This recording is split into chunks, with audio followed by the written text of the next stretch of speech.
I'm just going to ask you about some of the key players and give us your prediction based on all your reporting, your research, and your knowledge about how do you think this ends up for each of them.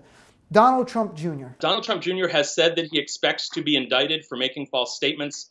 I agree with him. I think that there are other charges, but I think at a minimum, he is correct. He will be charged with making false statements. He'll be indicted. Jared Kushner. He is one of the bad actors here. There's a lot of things that he was involved with in addition to Trump-Russia collusion that are talked about in the book. Jared Kushner, in fact, was behind collusion pre-election between the Trump campaign and other governments besides Russia. Ivanka Trump. Ivanka Trump is Donald Trump's closest advisor. She was apprised at all points of his real estate deals, including the 2015 Trump-Rosoff deal that Trump was hiding from the American people. She's been involved in all of his major real estate projects, as we saw going back to 2006. The dream target, Mike Pence.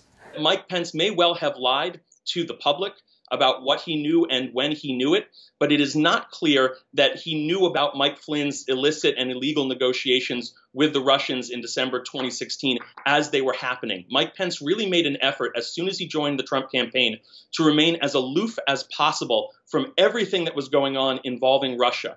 And of course, the last one, the godfather of the crime family, Donald Trump. Donald J. Trump, how do you think this ends up with him? We should expect that impeachment proceedings will begin against Donald Trump at some point during 2019. The question will be, because of course the Democrats control the House, we expect impeachment would pass once we have all the evidence that Robert Mueller has, which is much more than even what's in proof of collusion. The question would be whether 67 senators would vote to convict.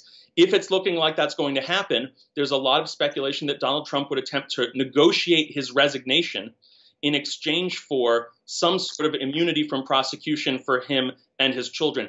That would be an unprecedented maneuver by federal prosecutors, so I don't even know if that's possible. But I do think if Donald Trump thought he was going to be convicted in the Senate, his lawyers would move to begin that sort of negotiation about resignation.